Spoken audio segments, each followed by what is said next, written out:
Pax Vobiscum, everyone. Welcome back to the channel. So I know this has been long awaited, and I appreciate all of your patience, but it seems to be a part of my life where the universe is trying very hard to derail everything I try to do. Just when I think I have time to sit down and record, something else will bring up my attention, whether it be a sudden trip or sudden news that I have to move quite quickly. That has been very fun trying to manage. But I still want to continue doing content for this channel. This channel is very important to me, as is the vision for what I would like to see it, become in the future. So with that being said, welcome to today's Vesta Vox. Now, this Vesta Vox episode is going to be about Anna Sewell's book, Black Beauty, the autobiography of a horse. So similar to past Vesta Voxes, we will take a look at the author, why I chose the book, some main themes from the book that I sort of synthesized down from all of our readings. And these are my personal themes. These are my personal interpretations. And I'm interested to hear what you all thought. And then we'll finish up with some of my favorite quotes. I hope you enjoy the Vesta Vox episode today. And now let's take a look at the author, Anna Sewell.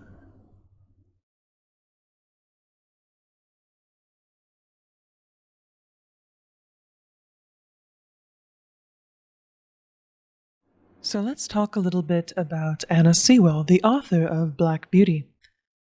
The information I'm going to share with you today comes from 3 locations: the Encyclopedia Britannica, Wikipedia, and a website called the Literary Ladies Guide. So sort of a background of Anna Sewell. She was born March 30 in 1820 and died approximately 50 years later, April 25, 1878. She was a British novelist, and believe it or not, Black Beauty was her sole work. And as we sort of explore her life, we can see why there were some of the themes that there were in her book. So being born in England, she was born into a Quaker family. Her mother actually was an author, and her father was a shopkeeper and a bank clerk, and he didn't have the most stable income. Even with her mother's published books, and they were did reasonably well, the family did suffer some financial instability. And then that coupled with poor Anna, when she was about 12 years old, she suffered a fall on her way home from school and actually broke both of her ankles. And this proved to be catastrophic to her. She was unable to receive good medical care, and thus for long periods of time, and I think until the end of her life, she was unable to stand for long amounts of time, and they caused her pain, from 12 onwards. And she suffered from poor health her entire life, unfortunately. And her family ended up moving around in good part to try to provide Anna a good quality of life in an area with maybe a warmer climate, something more temperate, something that would help her feel better. She did also have a brother named Philip. It took me a moment. But she had a brother named Philip, and throughout her life, she actually helped her mother edit a lot of her poetry and her books, where that is where she gained sort of a love of writing, and the skill to write later on in life was because she was so heavily involved with her mother's writing. And in about approximately 1845, she moved with her family to Lansing, and she actually traveled Europe seeking treatment for her because her health was steadily declining, not just from her previous injury with the broken ankles, but she had a sort of frail constitution. And it was in these travels and moving around with her family, and simply just being in England, because we think about the early 1800s, there were trains, but not cars. Horses were still the primary mode of transportation at that time. And so being dependent on horse-drawn carts and carriages, being trending towards being an invalid, but also as just the main means of transportation, Anna Sewell was very much exposed to the treatment of these animals, these labor animals, and she developed a great empathy for them, a great sympathy for them. She saw firsthand how they were treated, good or ill, and she really resonated with the horses. And I believe it's probably due in part to her Quaker upbringing as well, but just for herself, from her own heart, she truly believed in doing something to help the plight of these animals and to draw attention to the great indignities that she saw them suffer. And today, I'll talk about this a little more later in this video, but she did not write Black Beauty to be a children's book. And I've said this before in other videos, but it was not intended to be a children's book instead. And this comes from an article that I read. I was unable to save it. If I find it, I will make sure to include it in the description of the video. But in this article, it talked about how Anna Sewell actually wrote Black Beauty in simpler terms, not so that it would be a children's book or in simpler language, but to be more easily readable in sort of these smaller, more simpler written chunks, so that the working man could easily read them, have access to them. They didn't really have a lot of time to sit around and read, so they could read a chapter here and there. The wording was simpler so that they could understand it, because they may not have had the opportunity to gain the literary training that others did. And in doing so, she intended for this book to be read and absorbed by those who worked with horses. She wanted them to see the horses and their plight through her own eyes, her own empathy and sympathy for them. And what is interesting too is she did the research, she was exposed to it, and in this book it goes into great detail about the raising of horses, how they were stabled, good breeding and other sorts of things that weren't necessarily targeted towards children. They were meant to establish, this is my own insertion, a credibility with those who would read it, so that they would heed the words that she was writing a little bit more closely. And I do feel sorry for Anna Sewell. She wrote the book over about 6 years, towards the very end of her life, and it was sort of her last great contribution to the world was the authoring of Black Beauty, and it was first published when she was 57 in 1877. And unfortunately, in that time, as she was working on the book, she became more of an invalid. She was in constant pain to the point of not being able to get out of bed. At one point, she actually had to dictate part of the book to her own mother so that her mother could write for her, because she was unable to. And then she published the book, and 5 months after publication, she sadly passed away. So she passed away in 1877 in April, and she at least lived long enough to see that for the most part the book gained some traction and gained a warm reception, especially from the Humane Society for the Treatment of Animals. So even though she unfortunately passed away in great pain, she was able to put into words her empathy and her caring for horses, and was met warmly. And now, after so many years, millions of copies of this book have been sold, and it's been translated into a whole multitude of different languages.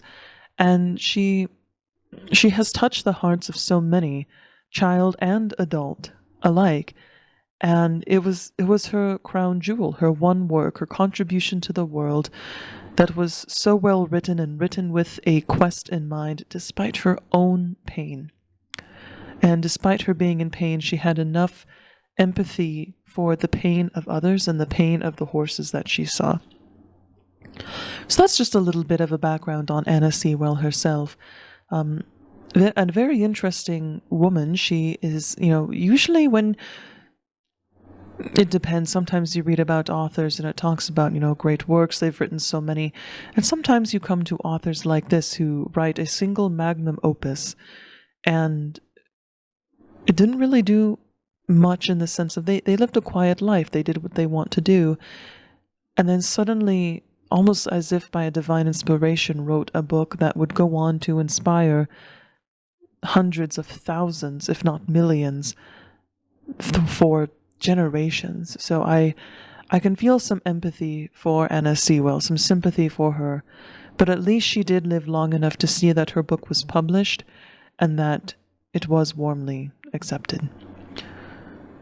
So with that little background on Anna Sewell, we will now move on to why I chose to read Anna Sewell's book, Black Beauty, or as it was originally published, The Autobiography of a Horse.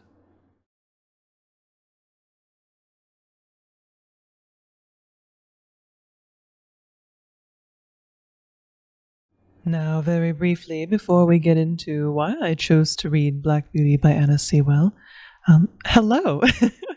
So this is sort of my new format for talking about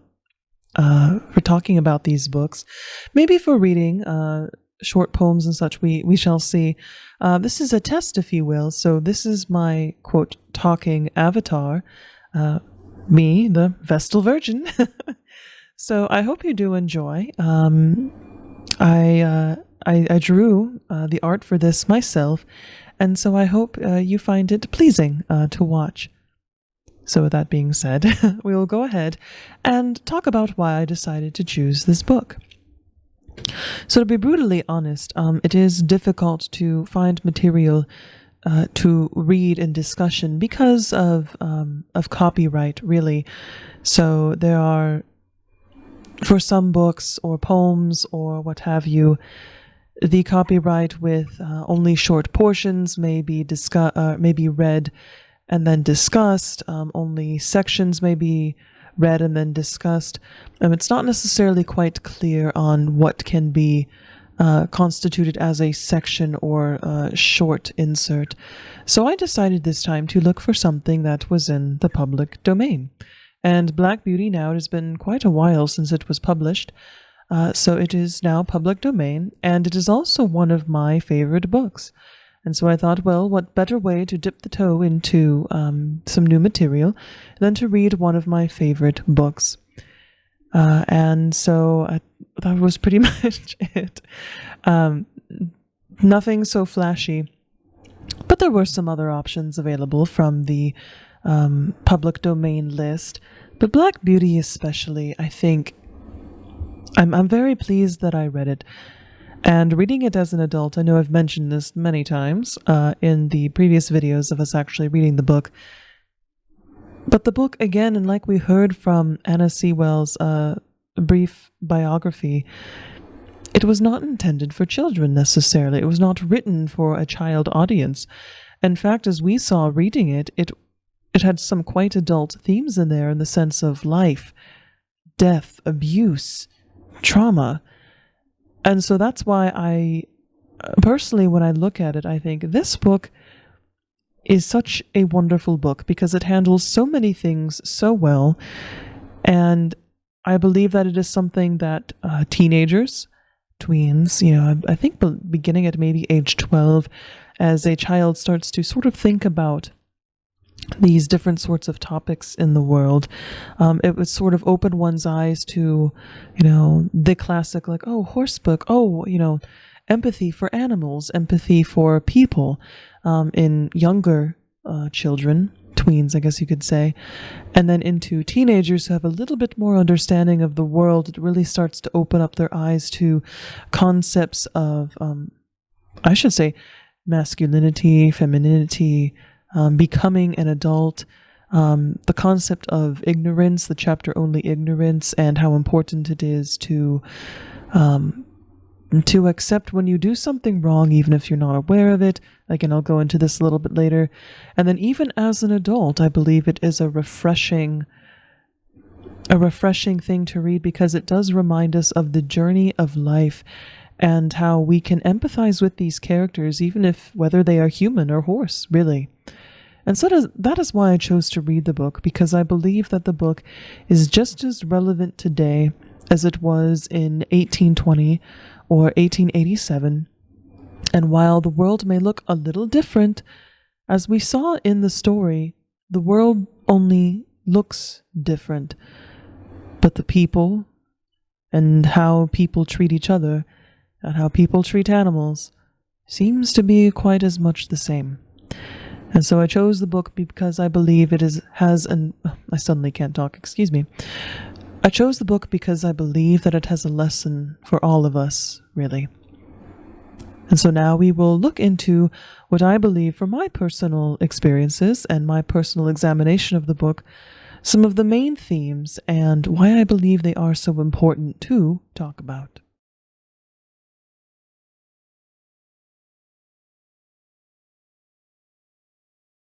So one of the main themes for me in this book is the ever-present examination of trauma. Trauma and how it shapes us in ways that we don't even recognize, and some that we do recognize. And how in that trauma and adversity, while external factors drag us down, in the end it is our attitude and our mind that really makes the difference. The only thing we can truly control is ourselves.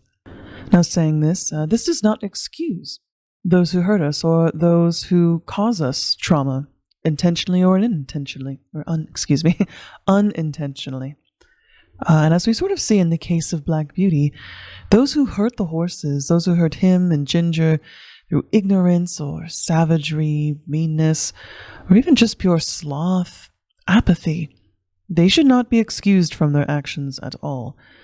They traumatized horses, they traumatized their fellow men. They beat each other, they beat the horses.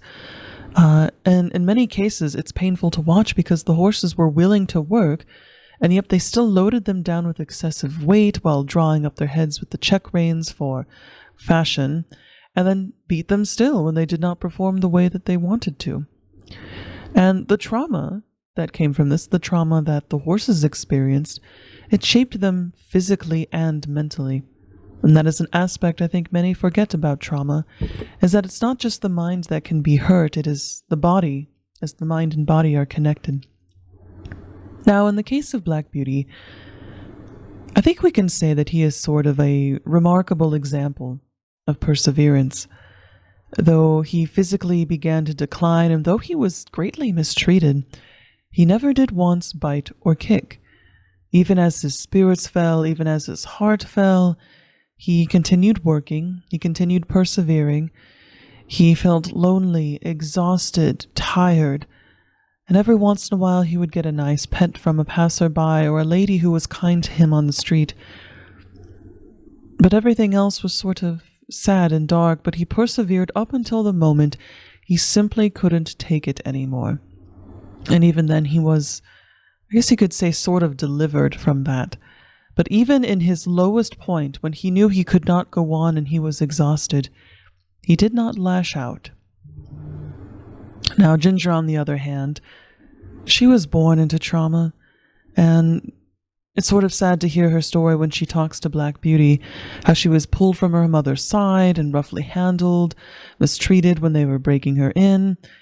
Especially with her high spirits and independence, she did not enjoy being mistreated in such a way. It was a terrible way that she was treated, and so that led to her biting and kicking and tossing. She would not tolerate fools, and while she would work, and she wanted to work, she was always ready to let someone know if she was displeased with how they were treating her.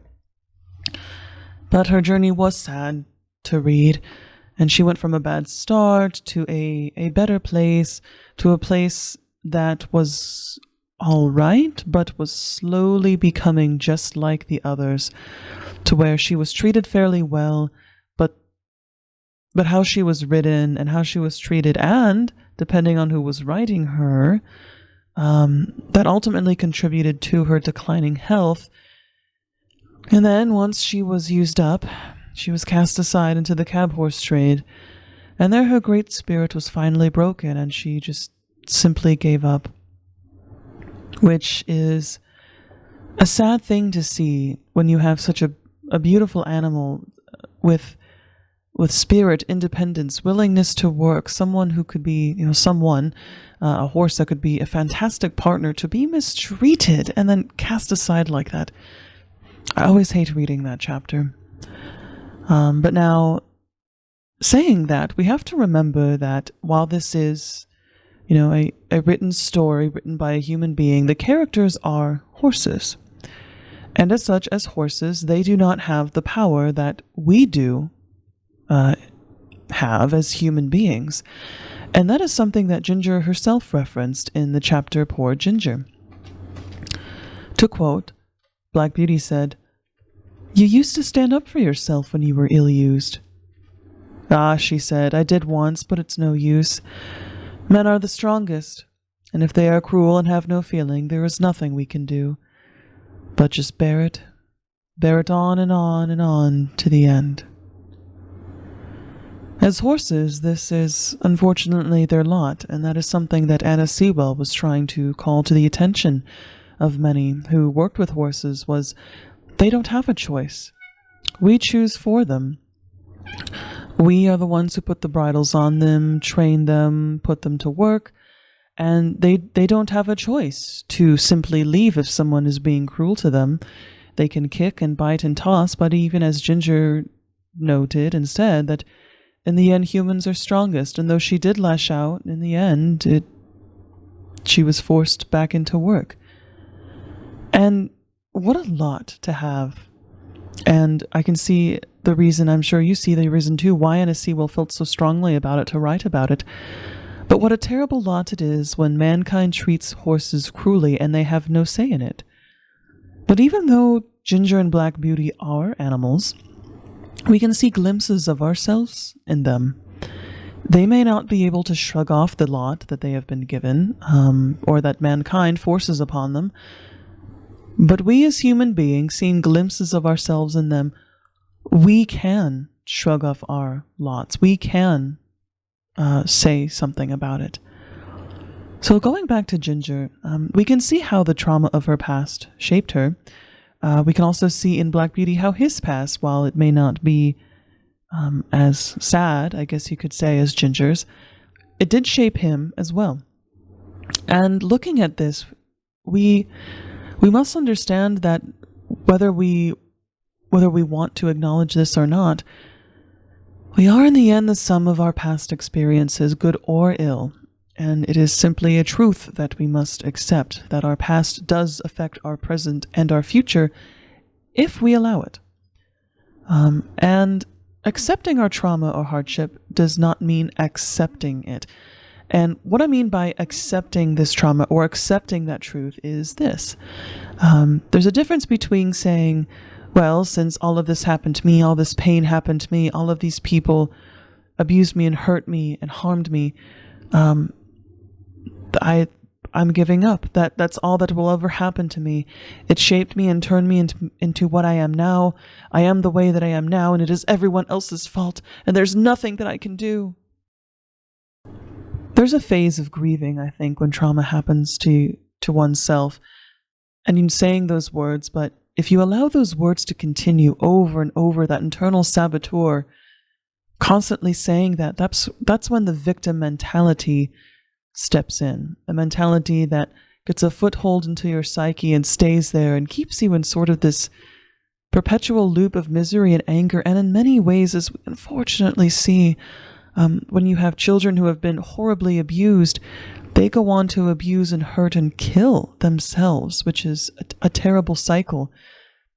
Just a perpetual loop of misery and anger. And that is something that we want to avoid. That is something that we can avoid. And just again, to clarify what I mean by accepting our trauma or accepting our pain, I sort of equate that to validating, in the sense of you are accepting that it happened and that it did affect you and that it did change you, unfortunately. That is just a simple, hard truth, unfortunately. And you accept that you were hurt. You accept the emotions that, whatever the pain may be, make you feel. You accept that it did shape you in one way. And with that, though, you work to understand how that shaping manifests in yourself. So for Ginger, she didn't like the check rein, and she manifests that into snapping when someone would try to adjust it. Or in yourself, if someone, an example for me, a previous partner, I wore what I thought was, I felt quite cute in this outfit. I felt almost like a 1940s girl. I had the lipstick on, my hair was up, I wore sort of a loose, flowy top, but it was tucked into a high skirt with sort of these high shoes, and I felt like a 1940s belle, if you will, twirling around, had a wonderful day, but my partner was sullen and sulky and wouldn't hold my hand and wasn't smiling a lot, and I kept thinking, oh my goodness, like what's wrong with him? Well, come to find out later, as we were sitting talking, we had talked earlier about trying to be more honest with each other. Well, he took that into a different direction, and he said, well, you know how we said we were going to be more honest with each other? Well, I just wanted to tell you that I didn't like your outfit today. In fact, it made you look like a sister wife. And that hurt a lot in a way that I didn't quite realize, because I've always not felt the most confident in my outfits. But I felt good that day, and to hear my partner, someone I loved and trusted, tell me, you look like a sister wife. And he said it with such a dark, dull tone that I knew he meant to hurt. He said he didn't, he was being honest, but I knew he meant to hurt. And to this day, I find it difficult to wear skirts. And I find it difficult to wear skirts and shirts and shoes in certain combinations, because all I hear when I look into the mirror is, you look like a sister wife. So that was years ago, and it still affects me to this day.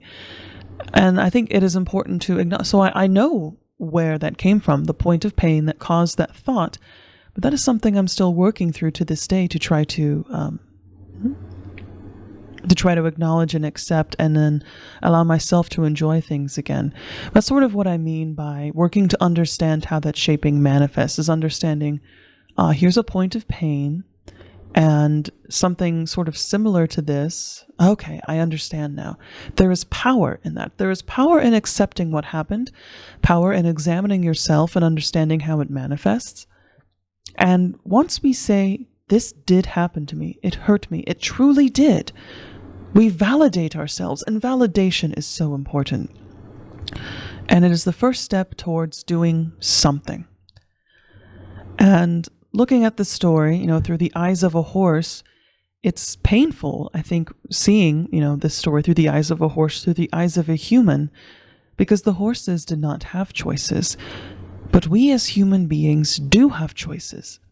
We can choose to bear the cruel weight of the world, or others, or how the cruel weight of the world, or the cruel weight of what others put upon us, and bear it on and on and on.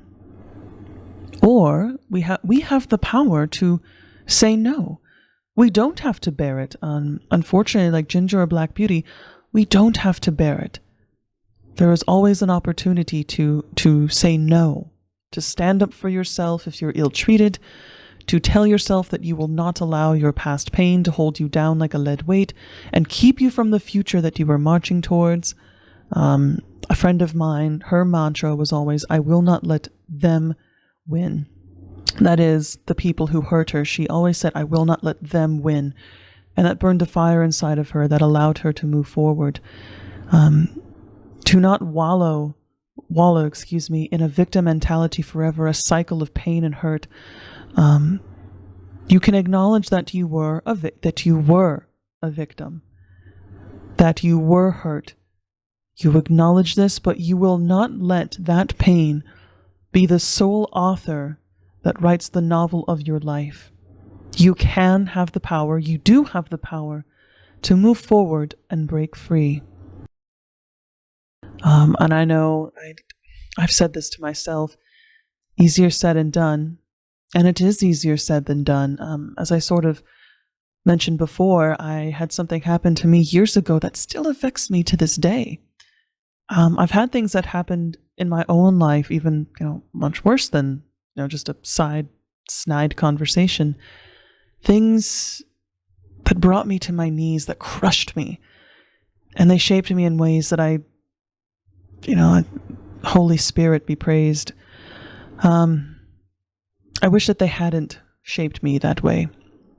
And it has taken years to move forward from these things. And I'm still trying to untangle myself from some of that sadness and pain even now, as I just mentioned. But though there are still echoes of the past, you can move on. You can continue acknowledging, validating. You can still have that pain there, but it's a lighter load to carry. You've acknowledged it and validated it, and you've got that internal fire pushing you forward, so it does not have the power over you anymore. You have power over it. So to conclude this theme, I might be reaching a bit, but this is what stuck out to me, really. And an important lesson that I feel that this book shows, not directly necessarily, but in between the lines and through the story of life, it shows that trauma does exist. It will exist. We will experience pain and hardship in life. It will impact and shape us. Things will happen that will shake us. And in this adversity, others will hurt us. There will be external factors that we cannot control that will cause us pain. And in the end, all we can control, even in the greatest pain, is our own self. Before, during, and after a point of pain, it is just us. In the sense of it is our thoughts, our emotions, our reactions. We cannot control the world or what others do. The only thing that we are masters of is ourselves.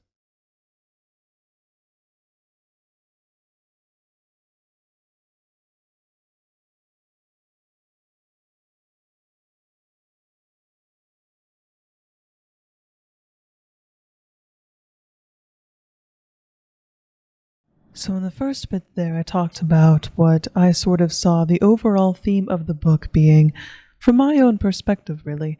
I'm not sure if Anna Sewell intended that sort of theme when she was writing, but I think that is the beauty of written word, written art, is that we can sort of take those words to heart and interpret them how we will. But as for me, I mentioned it before we got to here, was that life is a journey full of joy and adversity, and that we cannot control life, but we can control ourselves and decide how we react. And to me, that was sort of the overall theme.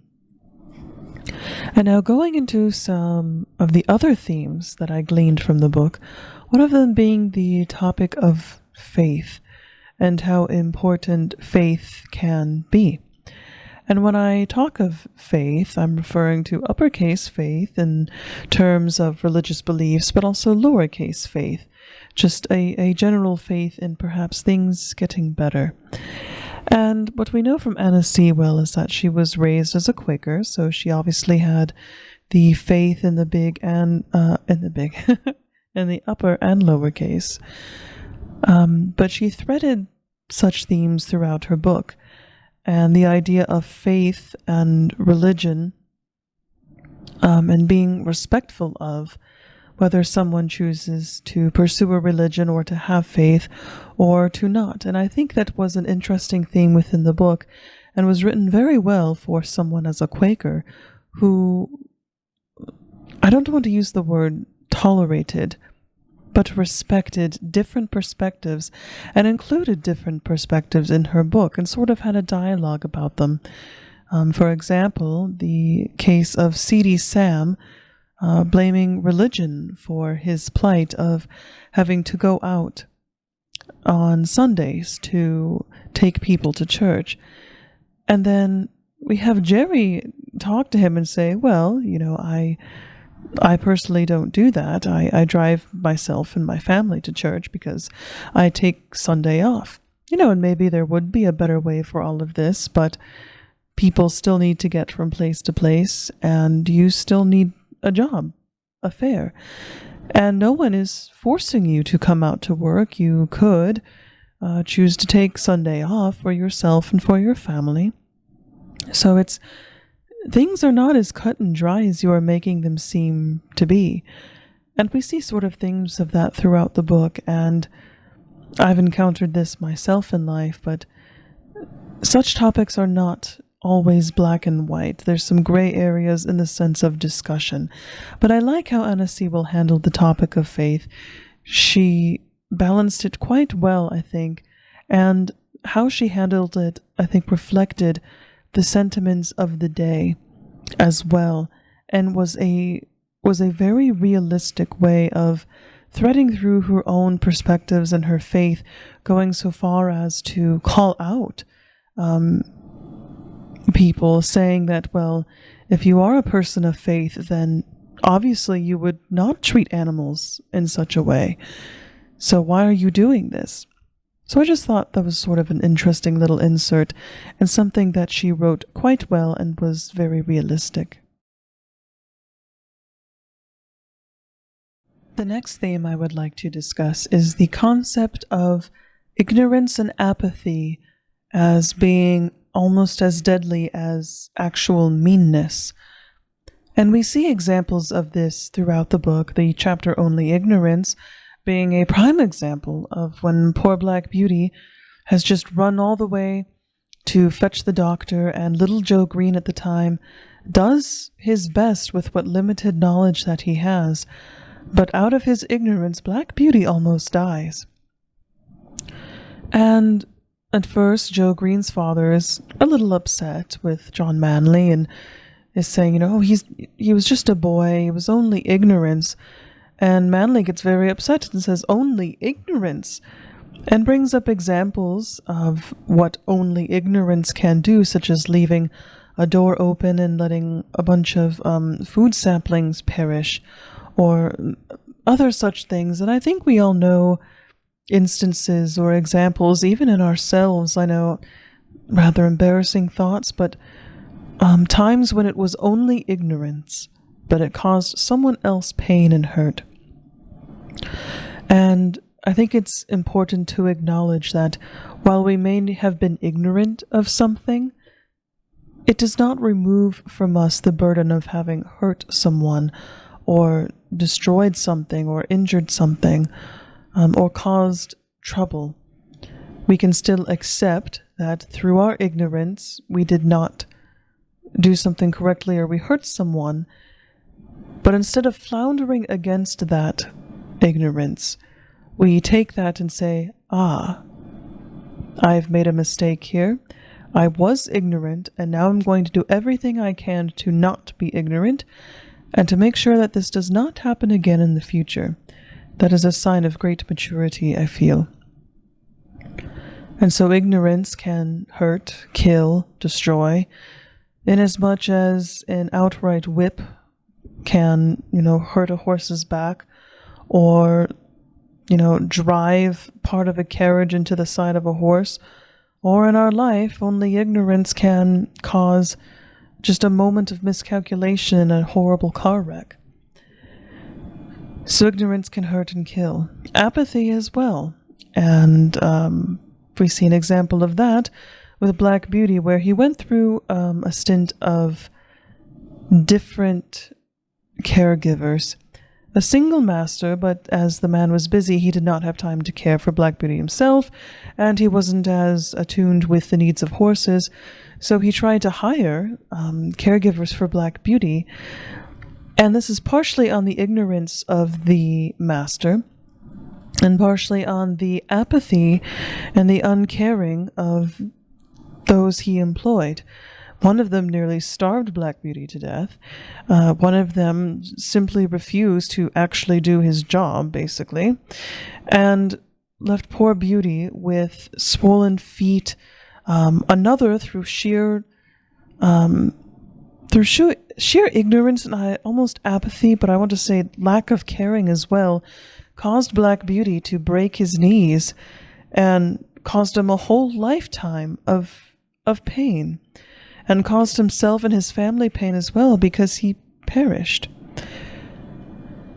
And so the lesson there, or the theme there, I think that Black Beauty highlighted greatly, and especially throughout the book with the idea of the check rein and it being for fashion.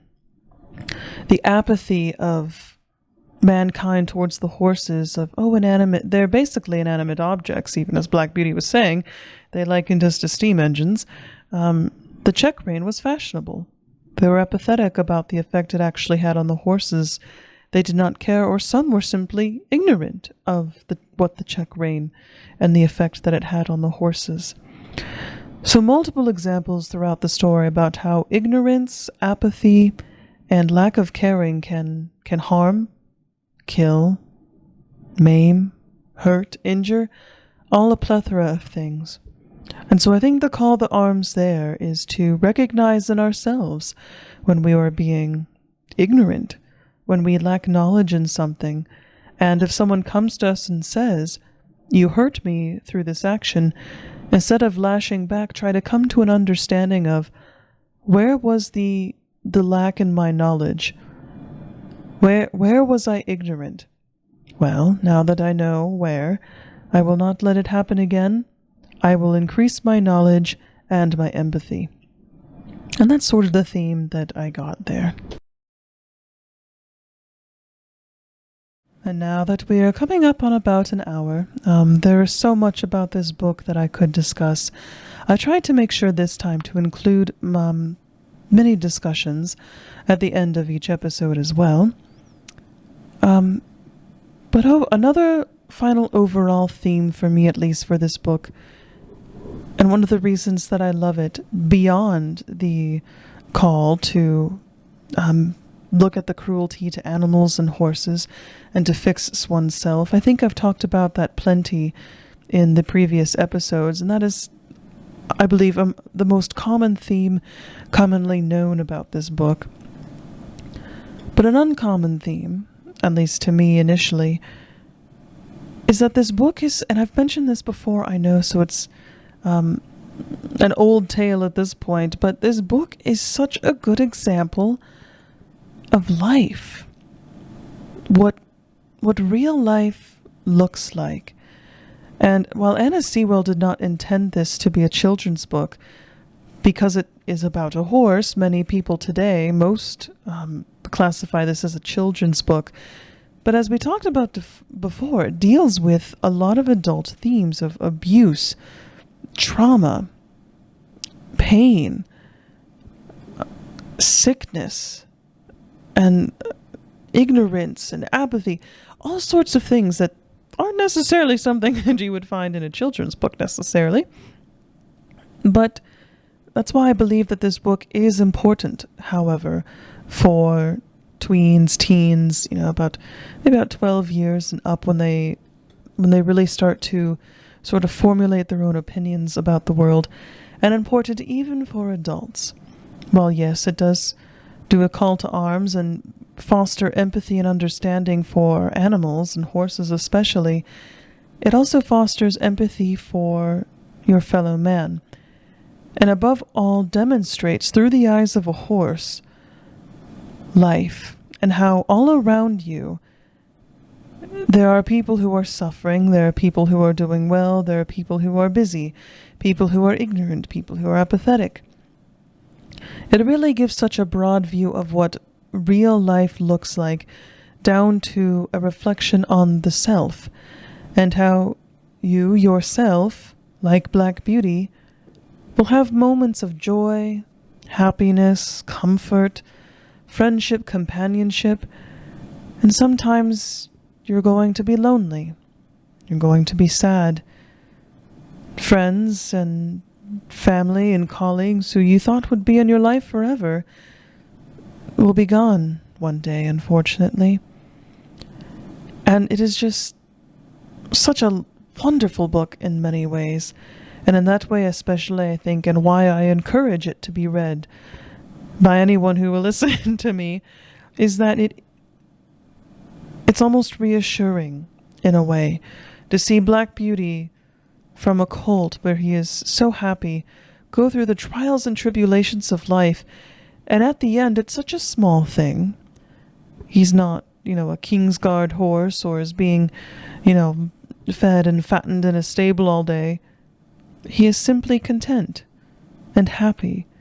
He has persevered through all life, all of the pain and hardship, and is finally at a home where he will be treated with kindness. And that is all he can ask for. And it's just such a beautiful story. So to sort of sum up this section, themes of faith in sense of religion and faith in oneself and faith and perseverance to continue forward. And also just an idea of ignorance and apathy and how that can be just as cruel and horrible and painful as purposefully going out with intent to hurt. And in the end, with all that being said, that is just simply part of life, unfortunately. And to connect this back to the overall theme, trials, tribulations, the ignorance and apathy and meanness of others towards us, we can't control it, unfortunately. But what we can control is how we react to all of this outside stimuli, and in the end persevere and get ourselves to a point where we can sit back and be content and still have our good memories to look back to.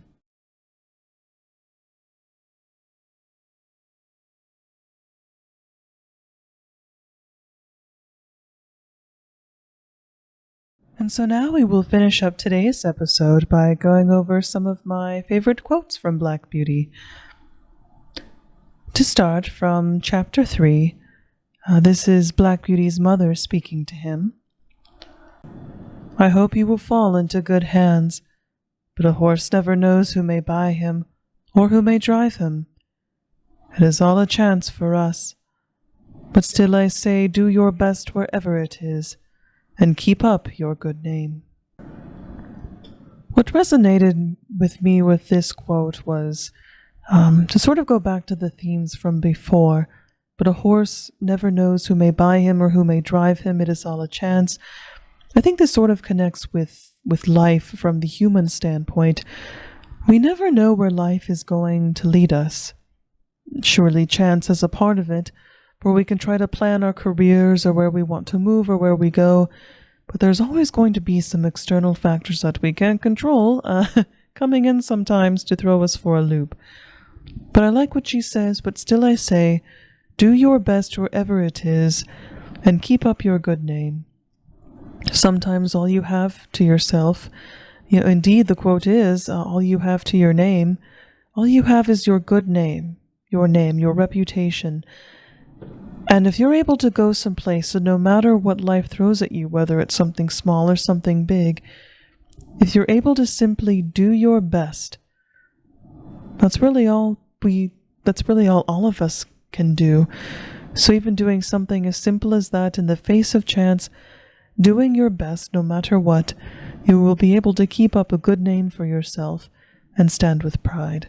And that's at least how I sort of look at that quote and why I liked it. Another quote that resonated with me greatly was in chapter 10, when Ginger, Merrylegs, and Black Beauty are all chatting in the orchard. And they've been sort of talking about some of the other methods that humans used on them. At this moment, they were talking about blinkers. And Ginger says, I should say, said Ginger, curling her nostril, that these men who are so wise had better give orders that in the future all foals should be born with their eyes set in just the middle of their foreheads instead of on the side. They always think they can improve upon nature and mend what God has made. Now this is a particularly interesting quote to me, and that last bit there. They always think they can improve upon nature and mend what God has made. And I know with the discussions lately about AI and all sorts of other things in the news lately, this quote has stuck with me, with the idea that mankind has done magnificent things in our time on Earth, but sometimes it feels like we try to go so far that we neglect to see the beauty and the power that's right in front of us in nature and what has been created. And so easily we turn to our own devices, to our own minds, and say, oh, well, this is... What can we possibly make? We can make it better. We can do this. We can control nature. And as Ginger sort of noted here in a snide comment about the blinkers, with foals being born with their eyes in front of their heads, or on the front of their heads rather, instead of on the side, I feel like there's almost this feeling of that today, if not then as well, of wanting to control nature to fit what we think it should be doing.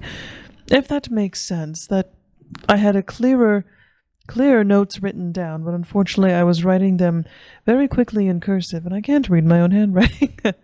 But I think that is sort of the gist of what I was trying to say there. So, again, this concept of the folly of man in the controlling and mistreatment of horses, horses being a representation of nature itself, we must be careful and understand that while we can mimic nature, we can't necessarily improve on it and be, quote, mend what God has made.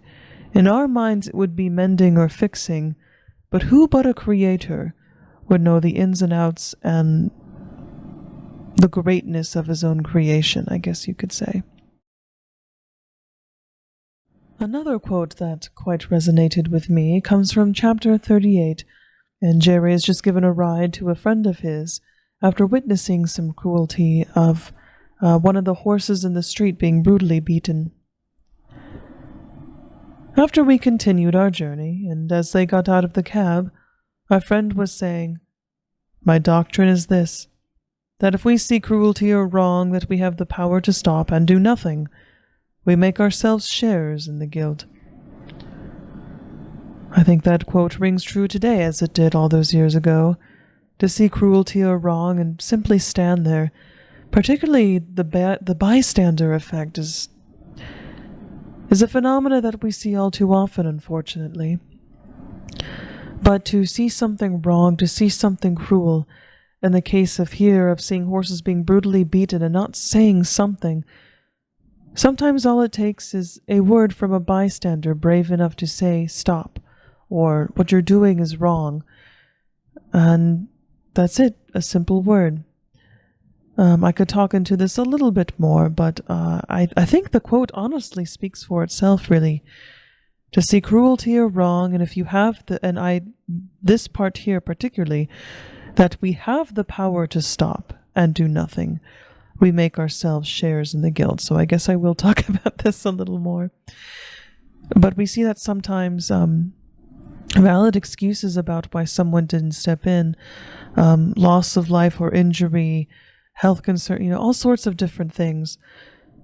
But what the man says here is true, that if we see cruelty or wrong, that we have the power to stop. If we have the power to stop the cruelty, if we have the power to speak up and speak against something that is truly wrong and do nothing, even though we have that power, then we make ourselves sharers of the guilt. So it acknowledges that if you do not have the power, you can still harbor in your heart and your thoughts powerful things of you know it is cruel, you know it is wrong, but you unfortunately at the time do not have the power to say anything. But if you do have the power, you have that power for a reason, and you should exercise it, especially if it means stopping something that is cruel or wrong. And for our final quote for today is the last portion of the book. And while not a long quote or anything that is mind-boggling, I guess you could say, it still resonates with me greatly, and I'm going to try to read it without crying, as I usually do. But this comes from chapter 49, My Last Home, the very last words. "And so I have nothing to fear, and here my story ends. My troubles are all over, and I am home. And often before I am quite awake, I fancy I am still in the orchard at Birtwick, standing with my old friends under the apple trees." And I did tear up every single time, and I shall explain why that is the case. So the reason this quote resonates with me so much is because just of the masterful way that it is written for the end of the book. We have traveled with Black Beauty through trials and tribulations, pain, torment, trauma, but also joy, happiness, companionship, comfort. We have followed him through his life, through a life that many of us, even though he is a horse, can relate to on some level. And to see him go through everything, and finally at the end, his perseverance paid off, and he is at a good home where he will be taken care of, treated well, and loved. Something that all of us, I think, seek. And here especially to that very last line. And often before I'm quite awake, he fancies, he's at the orchard back at Birtwick with his old friends under the apple trees, that reminiscing of a pinnacle moment in his life when he had that companion and friendship. And I'm tearing up, sorry. Before he lost his friends, before the true pain really hit him.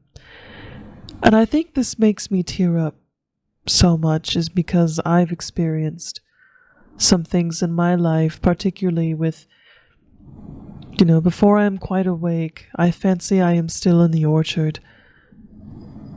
Dreams can be wonderful yet painful things. Memories can be sweet, bittersweet, and pure melancholy. But I had such a wonderful time with my friends for a few years, particularly in college.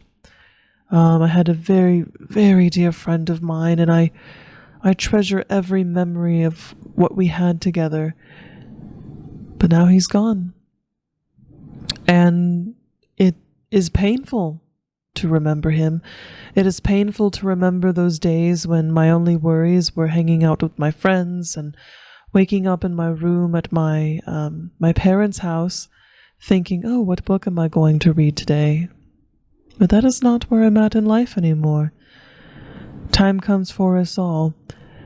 And yet, while there's something melancholy about this passage that denotes sort of the end of life and the thinking back to, a better time in life perhaps, it's also bittersweet and sweet in the thought of that Black Beauty's troubles are over. And before I'm quite awake, he says, I fancy I'm still standing with my friends under the apple trees. To me, I sort of equate this with an end of life. As you get older, on your deathbed, as you pass away, thinking back to the happy memories and moments in time that you had. That's at least what this quote makes me think about. And I can even relate to it now as an adult. For the moment, remembering old friends. And at least for me, with my faith, this concept of my troubles are all over and I am home. The idea of an afterlife of heaven, and that once heaven is reached, all troubles are over and you have reached your true home. So that quote resonates with me and makes me cry for many reasons. So that's basically all that I can think of to say about that. It's the end of the book, and that quote is very difficult for me to put into words, if that makes sense.